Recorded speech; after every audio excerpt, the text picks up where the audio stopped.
Since you last said that you love me, and it's cold here in the shadows with no light. Since you last said that you love me. Bonjour mes beautés, bienvenue sur Afro Coton. Donc avant de commencer cette vidéo, je vais répondre à une question parce que j'avais posté ces bijoux sur Instagram, il me semble, ou sur Facebook, je me souviens plus trop, et certainement demandé où je les avais achetées. Elles sont faites par les petites mains de Marie. Marie, c'est ma tata. Donc tata Marie, si tu me regardes, je te fais de gros bisous. Elle fait un boulot remarquable. Je sais que certaines d'entre vous avaient été intéressées. Elle fait des poupées, des boucles d'oreilles, des barrettes, des chouchous, tout ça avec du tissu wax, des pagnes africains, voilà. Donc moi, vous savez, toutes les personnes qui mettent l'Afrique en avant, moi je ne fais que les encourager, d'autant plus que là c'est ma tata. En plus elle fait un boulot magnifique. Allez tata Marie, je te fais de gros bisous et puis je te dis à la prochaine. Merci encore. Donc voilà, nous allons entrer dans le vif du sujet. Aujourd'hui je vais vous parler de porosité pour vous aider à mieux adapter votre routine capillaire. Allez, c'est parti.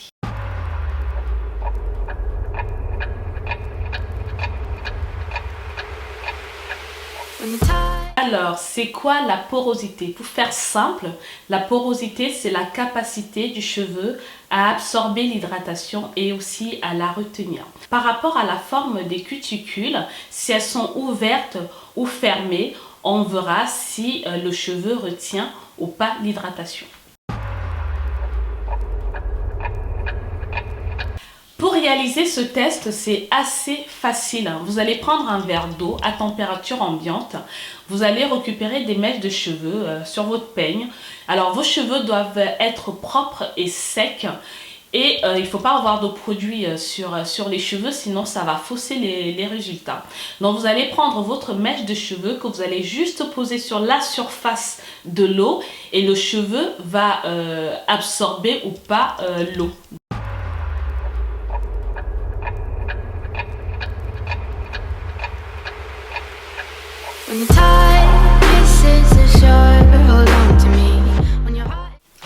On va commencer par la porosité normale. Donc, c'est-à-dire que vos cuticules sont serrées, mais un tout petit peu ouvertes. Donc, au fait, en gros, ça laisse respirer le cheveu. Donc, du coup, le cheveu va absorber l'hydratation, mais aussi va la retenir. Donc, pour ce genre de porosité, vous n'avez pas vraiment de soucis au niveau des soins capillaires. Vous pouvez utiliser pas mal de produits, mais en faisant en sorte de toujours garder cette porosité-là. Hein, si vous utilisez... si vous lissez, vous avez une porosité normale à la base, donc vos cheveux sont sains, et que après vous utilisez des lissages à base de fer, enfin des lissages au fer tout le temps, bah, ça va changer votre type de porosité. Si vous venez à utiliser des produits à base de composants chimiques, ça va complètement changer votre type de porosité. Donc faites les soins normalement en évitant tout ce qui viendra modifier votre porosité, parce que pour ce genre de porosité, pour les soins capillaires, vous n'avez vraiment pas beaucoup de problèmes. Et en général, le cheveu pousse assez, on va dire rapidement, vu qu'il va être bien hydraté, donc il ne se cassera pas. Et donc du coup, pour ce genre de porosité, on arrive à avoir la longueur. Alors, pour une porosité forte, donc les cuticules sont complètement ouvertes et donc du coup vont absorber très rapidement l'hydratation, mais aussi va la laisser ressortir. Donc du coup, pour ce genre de porosité, vous allez souvent vous retrouver après le soin avec des cheveux secs. Des personnes vont dire mais je ne comprends pas, je fais des soins et après mes cheveux sont toujours secs, c'est normal. Vous allez les nourrir, les hydrater, mais vos cuticules restent toujours ouverts, donc du coup toute l'hydratation va s'évaporer et vos cheveux vont rester à nu sans être hydratés. Mais vous inquiétez pas, il y a des solutions pour ça. Le meilleur ami de la porosité forte Et la protéine, elle va venir réparer la fibre capillaire et combler les interstices des cuticules. Et donc du coup, va combler cet espace entre les deux cuticules, ce qui va permettre à l'hydratation de rester bloquée dans la fibre capillaire. Mais ceci n'est pas suffisant. Pour retenir l'hydratation dans la fibre capillaire, il est aussi nécessaire de sceller l'hydratation. Pour les cheveux à forte porosité, je vais vous conseiller d'utiliser des beurres parce que c'est assez lourd. Les molécules, elles sont grosses et donc du coup, elles vont vraiment bloquer cet espace entre les cuticules pour que l'hydratation reste dans la fibre capillaire. Vous aurez aussi comme allié tout ce qui est acide. Les produits avec un pH acide, donc un pH inférieur à 7, vont venir aider vos cuticules à se refermer. Par exemple, le vinaigre de cidre, vous pouvez l'utiliser en eau de rinçage pour refermer vos cuticules, et aussi des produits comme le citron. En gros, tout ce qui est acide va venir aider vos cuticules à se resserrer. Donc après, au niveau des protéines, vous avez des protéines comme la protéine de riz, la protéine de soie, le air mayonnaise que vous pouvez utiliser en masque protéiné. Vous pouvez utiliser des shampoings à base de protéines. Dans l'œuf, dans le jaune d'œuf, on trouve aussi des protéines. Donc voilà, n'hésitez pas à utiliser ce genre de produit pour apporter des protéines à vos cheveux. Et en plus, le cheveu ici est assez fragile vu que les cuticules sont ouvertes, donc du coup il va se casser plus rapidement. Donc il faut vraiment apporter beaucoup de protéines à vos cheveux pour essayer de réparer la fibre capillaire et refermer aussi vos cuticules après le soin. Toujours rincer vos cheveux. Le dernier eau de rinçage, il faut que ça soit avec de l'eau froide ou avec de l'eau froide contenant du vinaigre de cidre. Tout ceci va aider vos cuticules à se refermer et du coup vous allez ainsi retenir l'hydratation dans la fibre capillaire, ce qui va éviter la casse et va aider vos cheveux à pousser sainement, et vous pourrez ainsi voir la longueur. Maintenant, on va passer à la faible porosité. Donc, comme je vous l'ai dit, pour la faible porosité, les cuticules sont tellement serrées qu'elles ne laissent pas passer l'hydratation. Et pour ce genre de porosité, c'est compliqué. Vous aurez beau faire des soins, les hydrater, mais les soins ne vont pas ou pas assez pénétrer la fibre capillaire, et du coup vous allez vous retrouver avec des cheveux secs, avec des cheveux cassants parce qu'ils ne sont pas assez ou pas nourris. Donc voilà, alors moi j'ai profité de cette vidéo pour refaire mon test de porosité. Je me suis dit peut-être qu'il va changer ou pas. Donc du coup j'ai refait mon test. Je vous laisse regarder le test que j'ai réalisé, comment je le réalise, et puis on se retrouve de suite.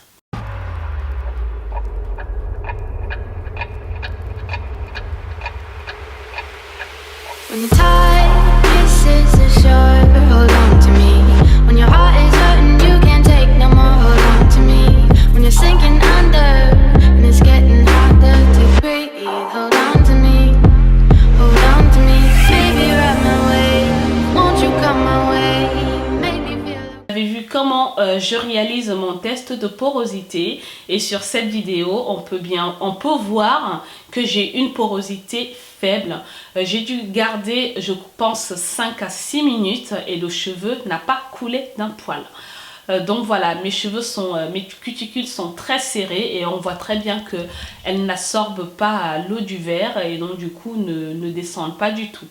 Alors ne vous en faites pas, il y a une solution pour ça. Quand vous avez une faible porosité, votre meilleur ami, votre allié sera la chaleur. Pour voir à quel point la chaleur nous aide à absorber l'hydratation, j'ai fait un autre test avec la même mèche de cheveux et je vous laisse regarder la vidéo et on se retrouve de suite.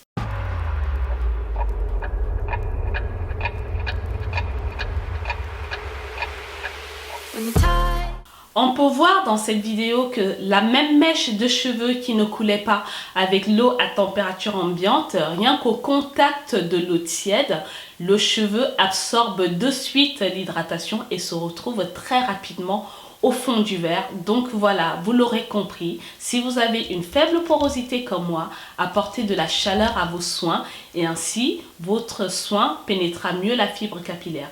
Un cheveu bien hydraté, un cheveu bien nourri est un cheveu fort, est un cheveu qui ne se casse pas et donc du coup vous verrez la longueur de vos cheveux. Mais cela ne suffit pas pour retenir l'hydratation dans la fibre capillaire. Certes, la faible porosité va nous aider quand même à retenir l'hydratation dans la fibre capillaire, mais il est toujours mieux de sceller cette hydratation. Enfin, on va ici, contrairement à la forte porosité, on va utiliser les huiles légères, des huiles qui pénètrent mieux la fibre capillaire, comme l'huile d'olive, l'huile de coco, l'huile de jojoba ou encore l'huile d'abyssinie par exemple, mais il y en a d'autres. Et pour la faible porosité, vous l'aurez compris, mieux vaut éviter les produits acides qui vont refermer les cuticules de vos cheveux. Nos cheveux ont déjà des cuticules fermées, donc on n'a pas besoin de les refermer. Donc on va éviter d'utiliser tout ce qui est citron, tout ce qui est... par exemple, moi dernièrement, je me suis acheté de la poudre d'orange qu'on peut aussi utiliser en masque sur les cheveux pour assainir le cuir chevelu. Ou encore le vinaigre de cidre. Ça, c'est des produits qu'on va éviter d'utiliser. Par contre, moi je sais que j'aime bien utiliser le vinaigre de cidre car il a d'autres propriétés. Il assainit le cuir chevelu et aussi va l'embellir en le rendant brillant et il va nous débarrasser de toutes les résidus qu'on peut avoir sur nos cheveux. Si je viens à utiliser en dernier eau de rinçage mon mélange eau vinaigre de cidre, donc je vais hydrater mes cheveux. Je vais hydrater mes cheveux, je vais mettre mon casque chauffant pour ouvrir les écailles de mes cheveux, comme ça mon hydratation pénètre bien la fibre capillaire et ensuite je retire mon casque chauffant et je viens ensuite sceller l'hydratation. Donc ça c'est une alternative, mais dans le cas contraire, mieux vaut éviter tous les produits à pH inférieur à 7.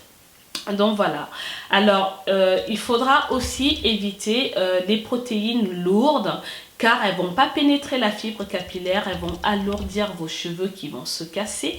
Mieux vaut privilégier les protéines faibles comme la protéine de riz, la protéine de soie par exemple, que vous allez utiliser dans vos cosmétiques maison ou vos cosmétiques tout prêt à acheter. Vous allez juste rajouter quelques gouttes.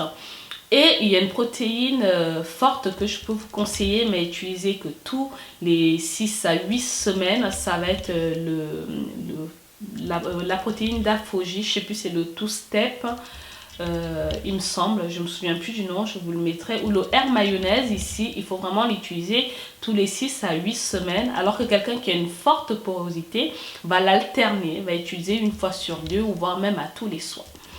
Donc voilà, donc du coup apportez de la chaleur à vos soins à l'aide d'un cellophane, d'un foulard que vous allez garder 1 à 2 heures ou toute la nuit pour que la chaleur corporelle vienne ouvrir les écailles de vos cheveux, ou encore utiliser un casque chauffant. Moi j'en utilise souvent et j'en parle. Si vous regardez mes précédentes vidéos sur les soins capillaires, j'en parle tout le temps car je l'ai tout le temps sur la tête et j'explique en général pourquoi je l'utilise. Vous pouvez aussi utiliser le steamer si vous en avez pour aider vos soins à pénétrer la fibre capillaire. Donc voilà, vous savez tout sur le test de porosité. Donc voilà, j'espère que cette vidéo vous aura aidé, j'espère que cette vidéo vous aura plu. Si vous avez déjà fait le test de porosité, vous pouvez laisser un message et nous en parler et nous dire si cela a dû modifier votre routine capillaire et si vous avez pu avoir un changement. Et si vous ne l'avez pas encore faite, je vous la conseille. Pour moi, je n'envisage pas une routine capillaire sans test de porosité. Alors, si vous ne l'avez pas faite, votre routine capillaire n'est peut-être pas adaptée. Donc, il est temps de faire le test. Faites le test et laissez-moi un commentaire. Et vous nous direz si cela a modifié votre routine capillaire ou pas. Et si vous avez pu avoir des améliorations. Je vous remercie d'avoir regardé cette vidéo. Je vous dis à la prochaine et je vous fais plein de gros bisous. Au revoir.